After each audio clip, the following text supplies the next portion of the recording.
Hello guys, welcome to KIIT। Excel के module 1 introduction का आज ये 4th पार्ट है और आज के इस पार्ट में हम लोग एक्सेल के वेपन्स यानी एक्सेल के शॉर्टकट्स के बारे में डिटेल में सीखेंगे। आइए स्टार्ट करते हैं। सबसे पहले यहां जो हम शॉर्टकट्स सीखने वाले हैं वो टैब को एक्टिवेट करने को लेकर है। तो टैब एक्टिवेशन शॉर्टकट्स, एक्सेल में कई सारी टैब्स आती हैं जैसे file, home, insert, page layout, formulas, data, review, view, developer, help and tell me. इन सभी टैब्स को हम कीबोर्ड से एक्सेस कर सकते हैं। यदि हम इन टैब में से किसी भी एक टैब को कीबोर्ड से एक्टिवेट करना चाहेंगे तो हमें उनका ये शॉर्टकट की प्रेस करना होगा। मैंने यहां पर आपको सारे के सारे टैब के शॉर्टकट कीज दे रखे हुए हैं। आप इन्हें कैसे यूज करेंगे यही आज की हमारी ट्रेनिंग है। तो चलते हैं एक्सेल पे। मैंने एक्सेल पहले ही खोल रखा हुआ है। आप लोग अपनी स्क्रीन पे एक्सेल को ओपन कर लेंगे।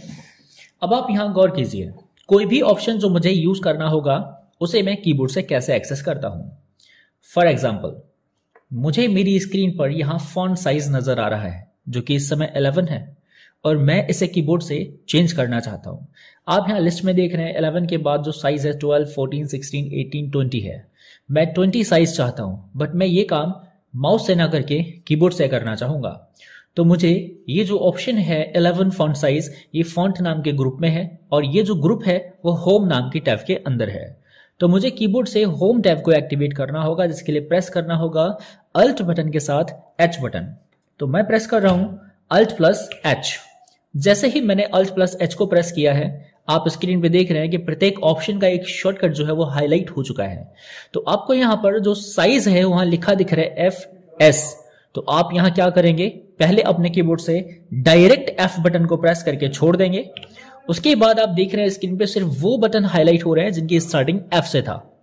अब हम F के ठीक बाद जो S दे रखा था उसको प्रेस कर रहे हैं। S प्रेस करते ही आपका जो सिलेक्शन है वो डायरेक्ट फॉन्ट साइज पर पहुंच चुका है। अब आप अपने कीबोर्ड से साइज को टाइप कीजिए 20 और एंटर बटन को प्रेस कीजिए। अब आप सेल में जो भी लिखेंगे उसका साइज 20 आने वाला है। ठीक है, तो ये इस तरह से हम कीबोर्ड से किसी भी टैब को एक्टिवेट करके उस ऑप्शन का यूज कर सकते हैं। अब फॉर एग्जांपल मैं आपको समझा रहा हूं। मान लीजिए मैंने यहां कुछ लिखा है सीरियल नंबर और मैं यहां पर लिख रहा हूं नेम और यहां पर मैं लिख रहा हूं कॉन्टैक्ट। अब सीरियल नंबर 1, अब मैं इससे सीरीज जनरेट करना चाहता हूं, वो भी 10 तक। तो मैं सीरीज को जनरेट करने के लिए यहां पर एडिटिंग नाम के ग्रुप में एक ऑप्शन दे रखा हुआ है फिल, और फिल के अंदर ऑप्शन आ रहा है सीरीज। मैं इसे कीबोर्ड से एक्सेस करना चाहता हूं। तो मुझे क्या करना होगा, सबसे पहले मुझे इस ग्रुप का जो टैब है वो है होम, वहां जाना होगा। तो मैं प्रेस कर रहा हूं अल्ट के साथ H बटन। अब मैं यहां पर फिल, जहां पर शॉर्टकट मुझे नजर आ रहा है FI, तो मैं पहले F को प्रेस करूंगा, उसके बाद मैं I को प्रेस करूंगा। अब आप देख रहे हैं वो चीज खुल के आ चुकी है और अब वहां सीरीज पर जो है ऑप्शन आपको नजर आ रहा है S।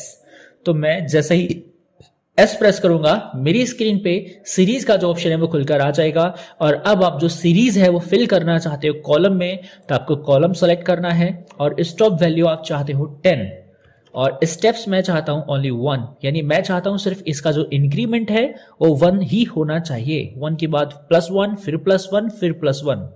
अब मैं ओके प्रेस करूंगा। आप देख रहे हैं 10 तक सीरीज जनरेट हो चुकी है। तो मेन जो मेरा मोटिव है वो यह बताना है कि किसी भी टैब के अंदर का जो ऑप्शन है वो आप कीबोर्ड से कैसे यूज करेंगे। अब मान लीजिए कि आपको कोई ऑप्शन चाहिए और वो ऑप्शन इंसर्ट टैब में आ रहा है, तो फिर आपने क्या करना है, इंसर्ट टैब का जो शॉर्टकट है वो प्रेस करना है। और आप यहां देख रहे हैं इंसर्ट टैब के लिए मैंने क्या शॉर्टकट दे रखा हुआ है, अल्ट प्लस N। तो इसी प्रकार से जिस टैब के अंदर का आप शॉर्टकट यानी ऑप्शन यूज करना चाहते हैं आपको डायरेक्टली उसी का शॉर्टकट प्रेस करना होगा। अब आगे बढ़ते हैं।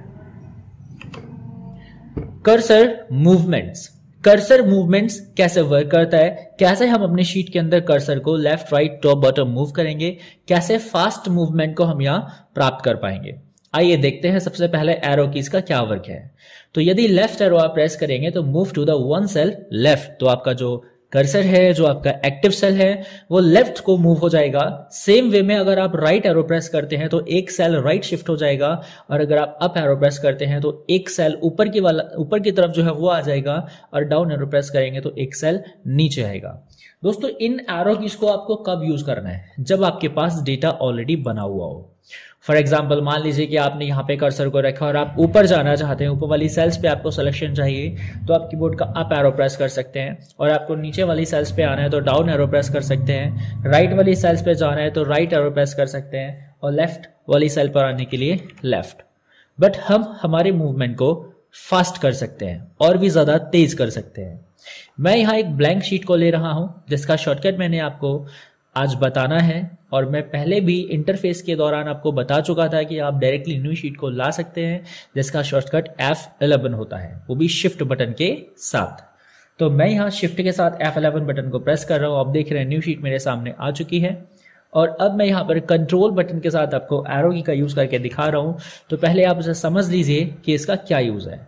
अगर आप कंट्रोल के साथ लेफ्ट एरो प्रेस करेंगे तो क्या होने वाला है? Move to end of the column, column के एंड में आप आएंगे, and move to the beginning of the column.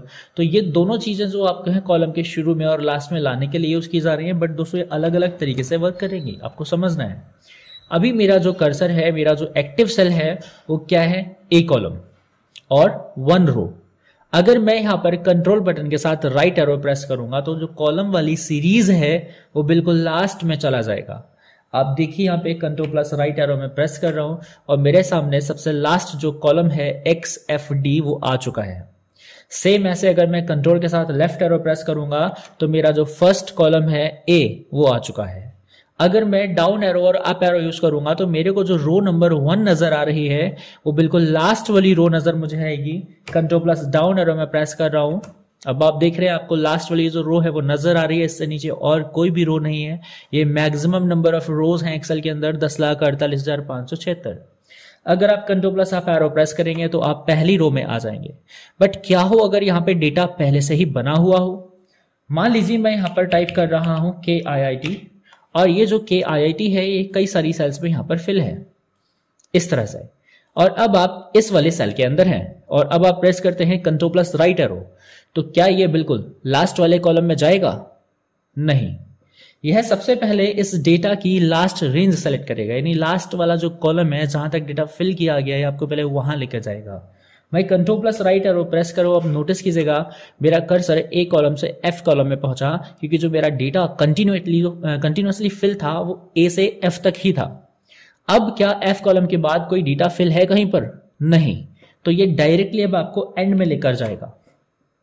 Same way में अगर आप यहाँ पे कंट्रोल के साथ लेफ्ट एरो प्रेस करेंगे तो अब आप डायरेक्ट ए कॉलम में नहीं पहुंचेंगे। पहले आपका कर्सर, आपका जो एक्टिव सेल है वो F कॉलम को इंडिकेट करेगा, और F के बाद आप पहुंचेंगे ए में। अगर आप रो की तरफ चलते हैं तो पहले आप यहाँ 1 नंबर की रो से यहाँ 10 नंबर की रो पे पहुंच जाएंगे। मैं प्रेस कर रहा हूँ कंट्रोल प्लस डाउन एरो, देखिए पहुंचा मैं वहां पर। और अगर अब मैंने यहाँ पर कंट्रोल के साथ डाउन एरो प्रेस किया तो मैं बिल्कुल लास्ट वाली रो पर पहुंच जाऊंगा। ठीक ऐसे ही हम अप की तरफ चल रहे हैं तो पहले 10 नंबर की रो, उसके बाद 1 नंबर की रो। तो ये जो आपका एरो कीज है कंट्रोल के साथ, ये एक ब्लैंक शीट पे और ऑलरेडी अगर डेटा शीट पर है तो दोनों में अलग अलग टाइप से बिहेव कर रहा है, आप इसको ध्यान रखेंगे। अब नेक्स्ट आगे बढ़ते हैं। अब हमारे पास जो कीज हैं वो है पेज अप और पेज डाउन, और अल्ट के साथ पेज अप पेज डाउन, और कंट्रोल के साथ पेज अप पेज डाउन। मैं आपको एक एक करके सभी समझाता हूं। पेज अप और पेज डाउन को यदि हम डायरेक्टली प्रेस करते हैं तो क्या होता है? हमारा जो कर्सर है या हमारा जो सेल है वो किधर मूव करेगा? डाउन की तरफ, यानी हम शीट को वर्टिकली अप और डाउन कर सकते हैं। अभी आपको 1 नंबर रो से लेकर के 22 नंबर रो तक एकदम परफेक्टली दिखाई दे रहा है। अगर आप यहां पर पेज डाउन बटन को एक बार प्रेस करेंगे तो 23 नंबर की रो से 44 नंबर तक की जो रो है उसका डेटा आपको इजीली दिखेगा। अगर आप अगेन प्रेस करेंगे तो सेम इतना ही जो सेल्स है, इतने ही जो रो है वो ऊपर चले जाएंगे और नीचे का डेटा आपके सामने आना शुरू हो जाएगा। पेज अप बटन प्रेस करने पर आप इतना ही 1 विंडो अप की तरफ जाएंगे, और इसी प्रकार यदि आप वर्टिकल ना मूव करके हॉरिजॉन्टल मूव करना चाहते हैं, कॉलम्स में मूव करना चाहते हैं, तो अभी आपका ए कॉलम से लेके टी कॉलम तक का डेटा यहाँ शो हो सकता है। और यदि आप टी कॉलम के बाद वाला डेटा देखना चाहते हैं तो आप अल्ट बटन के साथ में जो है पेज अप बटन को दबाएंगे तो आप कॉलम्स की तरफ मूव करेंगे। इस तरह से आप कॉलम्स में जा सकते हैं। पेज अप बटन दबाकर आप प्रीवियस पीछे आ सकते हैं। ये आपका अल्ट के साथ पेज अप पेज डाउन का यूज हो गया। अब दोस्तों यहाँ पर मेरे पास जो शीट्स हैं वो कितनी है? ओनली 2। मैं यहाँ पर कुछ और शीट्स लेकर के आ रहा हूँ शिफ्ट F11 को प्रेस करके। अब इस समय जो एक्टिव वर्कशीट है वो है शीट नंबर 6। आप यहाँ स्क्रीन पे देख पा रहे हैं शीट नंबर 6 जो है एक्टिव शीट है। और दोस्तों मैं जाना चाहता हूँ शीट नंबर 1 पर, तो माउस से बड़ा इजिली मैं यहाँ क्लिक करके जा सकता हूँ, अगेन शीट 6 पे आ सकता हूँ। बट यही काम मैं करना चाहता हूँ कीबोर्ड से, तो मुझे कंट्रोल बटन के साथ पेज अप और पेज डाउन बटन यूज करने होंगे, जिससे मैं प्रीवियस सीट और नेक्स्ट सीट पे जा सकता हूं। तो शीट्स के बीच में मूवमेंट लाने के लिए आपको यहां कंट्रोल बटन के साथ page up page down use करना होगा। अब आप ये सारे शॉर्टकट्स समझ चुके हैं। अब हम नेक्स्ट आगे की तरफ बढ़ते हैं। बात करते हैं होम और एंड बटन किस तरह से हमारी हेल्प करेंगे हमारे कर्सर यानी एक्टिव सेल को मूव करने में। तो इस समय दोस्तों मैं किस रो में काम कर रहा हूं, किस कॉलम में कर रहा हूं, आपको ये नोटिस करना होगा। मैं यहां पर क्लिक करता हूं। इस समय मेरा जो एक्टिव सेल है वो के कॉलम के अंदर है। और यदि मैं बोलता हूं कि मुझे ए कॉलम में जाना है, डायरेक्टली ए कॉलम में जाने के लिए आप होम बटन प्रेस कर सकते हो। होम बटन प्रेस करते ही आप जिस रो के जिस कॉलम में हो, आप उस रो के पहले कॉलम यानी ए कॉलम में मूव कर जाओगे। किसी भी जगह आ जाओ और आप होम बटन को प्रेस करो तो आप देखेंगे कि आप डायरेक्टली ए कॉलम में मूव कर जाते हैं। वहीं अगर मैं बात करूं कि आपको ए कॉलम में तो जाना है लेकिन रो नंबर भी 1 ही चाहिए, पहले ही रो और पहले ही कॉलम यानी जहां से आपका शीट का स्टार्ट होता है, अब वहां जाना चाहते हैं तो कंट्रोल बटन के साथ जो है आपको होम बटन दबाना होगा। अगर आप कंट्रोल के साथ होम बटन को प्रेस करते हैं तो आपका जो एक्टिव सेल है वो क्या बनेगा? पहला ही कॉलम और पहला ही रो का जो आपका एड्रेस है वो आपका एक्टिव सेल में कन्वर्ट होगा। वहीं अब आप एंड बटन का यूज समझिए, कैसे एंड बटन वर्क करता है। एंड बटन को समझाने के लिए मैं पहले चलो एकदम ब्लैंक शीट पे और उसके बाद मैं चलूंगा जिस पे डेटा बना हुआ है वहां पे। तो अभी मेरे पास एक ब्लैंक शीट है, शीट नंबर 3, और आप लोग यहाँ नीचे साइड में स्टेटस बार पे नोटिस कीजिएगा जैसे ही मैं एंड बटन दबाऊंगा यहाँ पर आपको कुछ इंडिकेशन मिलेगा। तो मैं प्रेस करने जा रहा हूं कीबोर्ड का एंड बटन और मैंने प्रेस कर दिया। अब आप नीचे स्टेटस बार पे देख पा रहे होंगे कि यहाँ पे एंड मोड लिखा हुआ आ रहा है। इस एंड मोड का क्या मतलब है भाई? एंड मोड मतलब आपको बताना चाह रहा है कि आप एंड में जा सकते हैं, बट जा कहां रहे हैं आपको ये बताना होगा। लेफ्ट में आप जा रहे हैं या फिर आप डाउन में जा रहे हैं, यानी आप किस तरफ जाना चाहते हैं एंड में। क्योंकि यहां पर जो शीट है उसमें एक एंड इधर भी है कॉलम्स की तरफ और एक एंड इधर है रो की तरफ। तो जब आप एक बार कीबोर्ड से एंड बटन को दबा देते हैं तो आपका जो एक्सेल है वहां पे एंड मोड एक्टिवेट हो जाता है और आपको डायरेक्शन बतानी होगी अब एरो बटन से। तो मैं प्रेस कर रहा हूं यहाँ पे राइट एरो, तो आप देखेंगे जो मेरा एक्टिव सेल है वो लास्ट कॉलम में मूव हो चुका है। अब मैं प्रेस करता हूं अगेन एंड बटन और मैं लेफ्ट एरो प्रेस करता हूं तो ये जो मेरा मूव कर्सर का मूवमेंट है वो बिल्कुल ए कॉलम में आ चुका है। वहीं अगर अब मेरे पास सीट में डेटा हुआ बना हुआ है और डेटा जब मेरे पास बना हुआ है और मैं एंड बटन दबाकर राइट एरो प्रेस करूंगा तो ये पहले यहां से एफ कॉलम तक जाएगा क्योंकि वहां पे मेरा डेटा लास्ट हुआ है। और अगेन अब मैंने अगर एंड बटन दबा के राइट एरो को प्रेस किया तो ये बिल्कुल लास्ट वाले कॉलम पे मुझे ले जाएगा। आप एंड मोड लगाने के बाद लेफ्ट राइट टॉप बॉटम कहीं पर भी अपने जो है कर्सर को मूव करा सकते हैं। समझ रहे हैं क्या मैं आपको समझाना चाह रहा हूं कि किस तरह से आपका होम और एंड बटन काम करता है। अब बात करते हैं शॉर्टकट यहां पर आपको मिलेगा Alt plus equal. Alt plus equal जो शॉर्टकट है वो सम फंक्शन का है। एक तरह से आप ऑटो सम से बोलेंगे कि अगर आप किसी भी चीज को ऑटोमेटिक जोड़ना चाहते हैं तो आप ऑटो सम फीचर का यूज कर सकते हैं।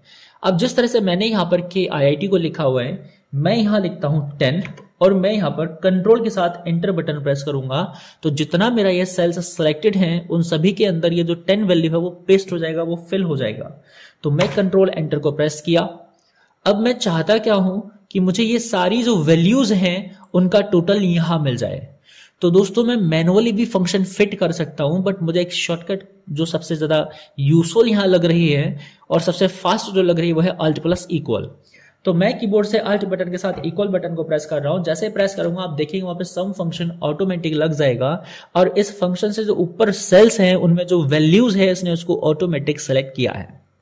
दोस्तों वैल्यूज के बीच में यानी कोई भी सेल खाली ना हो, अगर खाली सेल मिल जाती है तो ये कंप्लीट सिलेक्शन ऑटोमेटिक पूरा नहीं कर पाएगा। जहां तक लगातार सेल्स भरे होंगे बस वहीं तक ये फंक्शन कैच करेगा। तो अब मैं एंटर बटन को प्रेस कर रहा हूं, आप देख पा रहे हैं यहाँ पे ऑटोमेटिक इसका टोटल हो चुका है जो कि 100 होगा। आप क्या चाहते हैं कि मान लीजिए आपको यहां से यहां तक इन सभी वैल्यूज का नीचे इस सेल में टोटल चाहिए, तो अब आप यहां सिर्फ अल्ट के साथ इक्वल प्रेस कर दो, आपको टोटल ऑटोमेटिक मिल जाएगा। अब आपको एंटर करने की भी जरूरत नहीं पड़ी। बट अगर आप यहां किसी एक में जो है क्लिक करने के बाद अल्ट इक्वल को दबाते हैं तो पहले वहां फंक्शन आएगा, फंक्शन आने के बाद आप एंटर बटन प्रेस करेंगे तभी आपको रिजल्ट दिखाई देगा। यह फंक्शन ऐसा नहीं है कि सिर्फ टॉप की वैल्यूज को ही ऐड कर सकता हो, आप यहाँ लेफ्ट साइड में या राइट साइड में वैल्यूज लिखे हैं ये उन्हें भी ऐड कर सकता है। अब आप अल्ट के साथ इक्वल प्रेस करिए और एंटर बटन मत दबाइए, आपका डायरेक्ट काम हो रहा है। तो आप समझ रहे हैं कि किस तरह से आपका ये अल्ट इक्वल है वो काम कर रहा है। बट दोस्तों मैं आपको एक चीज और बताऊं, एक शॉर्टकट और भी है जो आपकी हेल्प करता है कंटेंट को फिल करने में। मान लीजिए कि मैं यहां पर मैनुअली फंक्शन लगाया हूं इक्वल सम और टैब बटन को प्रेस करने के बाद मैंने ये सारी वैल्यूज यहां से यहां तक सेलेक्ट कर ली हैं और अब मैं एंटर प्रेस कर रहा हूं। अब मैं चाहता हूं कि जो फंक्शन मैं यहां लगाया हूं वो नीचे तक फिल हो जाए। तो अगर आप इसे कीबोर्ड शॉर्टकट से करना चाहते हैं तो इसके लिए भी कीबोर्ड शॉर्टकट है। आपको अपने कीबोर्ड बटन से जो है कंट्रोल के साथ डी बटन प्रेस करना होगा। बट कंट्रोल डी को प्रेस करने का तरीका क्या है, पहले आप अपने फंक्शन को कॉपी जहां तक करना चाहते हैं वहां तक के सेल्स को सेलेक्ट करेंगे। तो मैं इस फंक्शन को कॉपी करना चाहता हूं यहां तक, तो मैंने यहां से सिलेक्शन बनाया और जहां तक मैं कॉपी करना चाहता हूं वहां तक किया। अब मुझे कीबोर्ड से क्या प्रेस करना है, कंट्रोल प्लस डी, ये इसको डाउन साइड में फिल कर देगा। ठीक है, सेम वे में अगर मैं यहां पर मैनुअली कोई फंक्शन लगा के रखा हूं, जैसे इक्वल सम फंक्शन मैंने यहां लगाया और मैंने सारी की सारी रेंज सेलेक्ट कर ली, देन एंटर। अब मैं चाहता हूं कि ये जो फंक्शन यहां लगा हुआ है राइट साइड में भी फिल हो जाए, तो मुझे मैनुअली पहले तो सिलेक्शन बनाना है और राइट साइड में फिल करने के लिए मुझे जो शॉर्टकट है वो प्रेस करना है कंट्रोल बटन के साथ आर बटन। अगर आप यहां पर सिलेक्शन बनाने के बाद कंट्रोल आर को प्रेस कर देंगे तो इनका जो टोटल है और राइट साइड में जो है फिल हो जाएगा। तो आप देख पा रहे हैं कैसे यहां पे आपका जो है फिल काम कर रहा है। तो ये शॉर्टकट यहां लिखा हुआ है कंट्रोल प्लस डी जो कि फिल करता है डाउन में, यानी जो कंटेंट आपका सेल के अंदर है ऊपर वाली सेल में है उसको नीचे को जो है कॉपी कर देगा। तो ये हमने समझा कैसे कंट्रोल प्लस डी वर्क करता है। यहां पर एक ऑप्शन है कंट्रोल प्लस बैक टिक। दोस्तों ये क्या काम करता है, जो भी सेल्स आपके यहां पर है उनमें अगर कोई फंक्शन लगा हुआ है, कोई फॉर्मूला लगा हुआ है तो उसके कंपोनेंट्स को ये यहीं पर शो करने की फैसिलिटी आपको देगा। मैं प्रेस कर रहा हूं कंट्रोल प्लस बैक टिक और आप देख पा रहे हैं कि जिस जिस सेल के अंदर कोई फंक्शन या फॉर्मूला है आपको स्क्रीन पे वो शो होने लगा। और अगर आप दोबारा से प्रेस कर देंगे तो जो चीज जिस प्रकार थी बिल्कुल वैसे ही हो जाएगी। तो आप इसे भी यूज कर सकते हैं। अब नेक्स्ट हमारे पास आ रहा है कंट्रोल प्लस वन जो कि सेल को फॉर्मेट करने से रिलेटेड आपको ऑप्शन ला कर देगा और अल्ट बटन के साथ एंटर बटन जो कि टेक्स्ट को रैप करेगा, यानी सेम सेल के अंदर लाइन को ब्रेक करेगा। इन दोनों को भी हम ट्राई करके देखते हैं। सेल फॉर्मेट यानी फॉर्मेट सेल जो ऑप्शन आपका है वो किस लिए काम करता है। दोस्तों हमारे पास जो डेटा है उसको हम अलग अलग विजुअल अपीयरेंस प्रोवाइड कर सकते हैं। जैसे आपको यहां पर मैं बताता हूं जो 1 लिखा हुआ है ये अभी एक जर्नल है, बट इसी 1 को हम लिख सकते हैं 1.00। क्या वो वहां पे 1.00 शो हुआ? नहीं। तो ये जो फॉर्मेट है वही हमारा ये रोल प्ले करेगी कि कैसे आप डेटा को यहां सेल के अंदर जो है दिखाना चाहते हैं। दोस्तों 1 ये भी है और 1 ये भी है।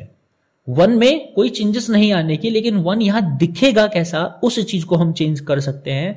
और वही चीज चेंज करने के लिए हमें यहां पर कंट्रोल प्लस 1 प्रेस करके जो है फॉर्मेट सेल का जो ऑप्शन है खोलना होगा। फॉर्मेट सेल का यहां पर डायलॉग बॉक्स खुल करके आ जाएगा और आप यहां पर जो नंबर लिखे हैं उसको नंबर फॉर्मेट में ही कन्वर्ट कर दीजिए। नंबर लाने के बाद आप ओके बटन पर क्लिक करेंगे, आपका जो नंबर है वो उस फॉर्मेट में आ जाएगा जिसमें हमने डिमांड किया। तो नंबर फॉर्मेट का खासियत ये होता है कि आपको उसके अंदर डेसिमल के बाद 2 डेसिमल पॉइंट मिल जाते हैं, यानी यहां पर आप इसमें जो है दो दशमलव के स्थान यूज कर सकते हो। अब मान लीजिए मुझे यहाँ पर 1.53 लिखना है तो 53 आपका विजुअल होगा, बट अगर मैं यहाँ पर 1.53 ना लिख करके ओनली कोई सिंगल डिजिट लिखता हूं तो वो लास्ट में 2 डेसिमल प्लेसेस दिखाएगा ही दिखाएगा। इसी प्रकार अगर मैं बोलता कि मुझे यहाँ पर जो चीज है वो करेंसी में दिखानी है तो मैं वैल्यू को लिखने के बाद या लिखने से पहले इस फॉर्मेट को यहीं से कन्वर्ट कर सकता हूं करेंसी में। करेंसी में क्या होता है कि एक तो 1000 सेपरेटर आपको मिलता है और डेसिमल पॉइंट आपको मिलता है और 2 ही स्थान आपको इसके अंदर मिलेंगे जिस प्रकार नंबर में मिलता है, बट नंबर के अंदर 1000 सेपरेटर नहीं होगा, जबकि करेंसी में 1000 सेपरेटर आपको मिलेगा। चलिए देखिए मैं क्या कहना चाह रहा हूं, कैसे मैं आपको इसको करके दिखा रहा हूं। अभी जो मेरे पास ये 5 लिखा हुआ है करेंसी में है, मैं इसको लिख रहा हूं 5000, तो आप देखेंगे 1000 सेपरेटर यहां पे लगा हुआ है कॉमा, ये 1000 सेपरेटर होता है जो कि आपको इस नंबर फॉर्मेट के अंदर नहीं मिलने का, उसमें आपको बस पॉइंट के बाद 2 जीरो मिल जाएंगे। अब इनके अंदर डेसिमल पॉइंट्स को भी आप जो है कंट्रोल कर सकते हैं कि आप डेसिमल पॉइंट को घटाना चाहते हैं या बढ़ाना चाहते हैं। मान लीजिए कोई चीज है किलोग्राम में, तो किलोग्राम के अंदर मैक्सिमम 999 ग्राम्स जो है वेट होता है। अगर मैं यहाँ पर 1.999 को लिखता हूं तो वो 1.999 दिख रहा है, बट अगर मैं यहाँ पर 1 लिखा हूं तो क्या यहाँ पे डेसिमल के 3 प्लेसेस रिजर्व हैं? नहीं। तो वो मुझे करने के लिए इस 1 को पहले कन्वर्ट करना होगा नंबर में, उसके बाद यहां से ऑप्शन आपको नजर आ रहे हैं इंक्रीज डेसिमल और डिक्रीज डेसिमल, इन दोनों का यूज करना होगा। तो मैं यहाँ एक डेसिमल इंक्रीज करना चाहता हूं, मैंने इंक्रीज कर दिया है। और अब यदि मैं यहाँ पर लिखता हूं 1 किलो 458 ग्राम तो आपको दिख रहा है, बट अगर मैं वहां पे ओनली 2 किलो लिख रहा हूं तो वहां पे 3 डेसिमल के प्लेसेस ऑटोमेटिकली आपको दिखेंगे। तो ये बेनिफिट होता है सेल के अलग अलग फॉर्मेट का। तो Ctrl+1 प्रेस करने पर क्या होता है कि आपको फॉर्मेट सेल का डायलॉग बॉक्स मिल जाता है और यहाँ डिफरेंट टाइप्स की फॉर्मेट्स अवेलेबल हैं जिन्हें हम जब चाहें जैसी हमारी नीड है उसके अकॉर्डिंग लगा सकते हैं। तो यदि मैं किसी फील्ड पे पर्टिकुलर सेलेक्ट कर दूंगा तो वो उसी टाइप से दिखाई देना शुरू होगा। अब ये पर्टिकुलर M कॉलम है जिसमें फॉर्मेट जो है वो अकाउंटिंग हो चुका है और अब इसमें क्या होता है कि आपका जो करेंसी का सिंबल है वो लेफ्ट अलाइन होता है और जो आपका रुपीज है वो राइट अलाइन होता है। बस यही इस अकाउंटिंग में बेनिफिट है, प्लस इसमें डेसिमल के बाद 2 स्थान आपको रिजर्व मिलेंगे और 1000 सेपरेटर भी इसके अंदर मिलेगा। मैं लिखता हूं 5, तो आप देख रहे हैं वहां पे जो रुपीज का सिंबल है करेंसी में देखिए जरा बिल्कुल चिपक के आ रहा है। मैं विड्थ चेंज कर रहा हूं, देखिए चिपक के आ रहा है, जबकि यहाँ पे जो 5 है वो राइट साइड में जा रहा है और जो सिंबल है रुपीज का वो लेफ्ट में आ रहा है। अब मैं लिखता हूं यहाँ पे 5000, तो आप यहां भी देख रहे हैं कि 1000 सेपरेटर मिल रहा है आपको जिस प्रकार करेंसी में मिल रहा था, और 2 डेसिमल के प्लेसेस भी आपका अकाउंटिंग के अंदर मिल रहे हैं और जो रुपीज का सिंबल है वो लेफ्ट अलाइन में रहेगा। चाहे आप कितना ही बड़ा वैल्यू लिख लें कितना ही छोटा वैल्यू लिख लें वो आपका उसी अकॉर्डिंग अलाइन करता रहेगा। तो यहाँ डिफरेंट टाइप्स की फॉर्मेट्स हैं। अब अलग अलग फॉर्मेट के बारे में डिटेल्स में हम मॉड्यूल 2 के अंदर पढ़ेंगे। हमें बस अभी ये समझना है कि कैसे फॉर्मेट सेल का डायलॉग बॉक्स हम कीबोर्ड से एक्सेस करेंगे। तो कैसे करेंगे? Ctrl+1 को प्रेस करके। अब आगे बढ़ते हैं। Alt+Enter का क्या वर्क है? दोस्तों कई बार ऐसा होगा कि हम शीट के किसी सेल में कुछ डेटा लिखते हैं, जैसे serial number, SR number. SR तो मैंने यहां लिख लिया, फुल स्टॉप मैंने लगा दिया, बट जो नंबर है वो मैं इसी सेल में नीचे को लिखना चाहता हूं। यदि आप ये सोच रहे हैं कि आप एंटर बटन प्रेस करेंगे तो नीचे को लिख पाएंगे, तो यह आपका वहम है। मैं सिर्फ 1 नंबर की रो में ही SR को ऊपर और नंबर को नीचे लिखना चाहूंगा। तो मुझे क्या करना होगा? मैं यहां अल्ट बटन के साथ एंटर बटन को प्रेस करूंगा। लाइन ब्रेक हो चुकी है। अब आप नंबर को टाइप करके जैसे ही एंटर करेंगे आपका जो 1 नंबर का रो है वो ऑटोमेटिकली इंक्रीज हो जाएगा, उसका हाइट बढ़ जाएगा और SR नंबर आपका एक ही सेल में एडजस्ट हो जाएगा। देखिए अब इससे बेनिफिट यह है कि कॉलम की जो विड्थ है उसे हम कंट्रोल कर सकते हैं। ऐसे ही अगर यहां पर कुछ लिखना है, जैसे आपने लिखा है नेम ऑफ, अब आप स्टूडेंट लिखना चाहते हैं जो कि नीचे लिखना चाहते हैं, तो अल्ट बटन के साथ एंटर बटन को आप प्रेस करेंगे, आपका जो लाइन है वो ब्रेक हो जाएगा और आप यहाँ पर नेम ऑफ स्टूडेंट लिख करके एंटर कर दिए, तो आपका जो कर्सर है मतलब जो आपका सेल है वो ऑटोमेटिक हाइट को एडजस्ट कर लेगा। और इसको आप इंक्रीज करते हैं तो भी उस पर कोई फर्क नहीं आएगा, यही जो चीज हम यहाँ देख पा रहे हैं ये हमारा बेनिफिट करता है, मतलब वो फायदा देता है कि आप कम जो कॉलम का विड्थ है उसमें ज्यादा से ज्यादा कंटेंट को फिट कर सकते हैं। तो जब भी आपको लाइन को ब्रेक करने का जरूरत पड़े वो भी सेम सेल के अंदर, तो आप अल्ट बटन के साथ एंटर बटन का यूज कर सकते हैं। हमने ये सारे शॉर्टकट्स कवर किए हैं।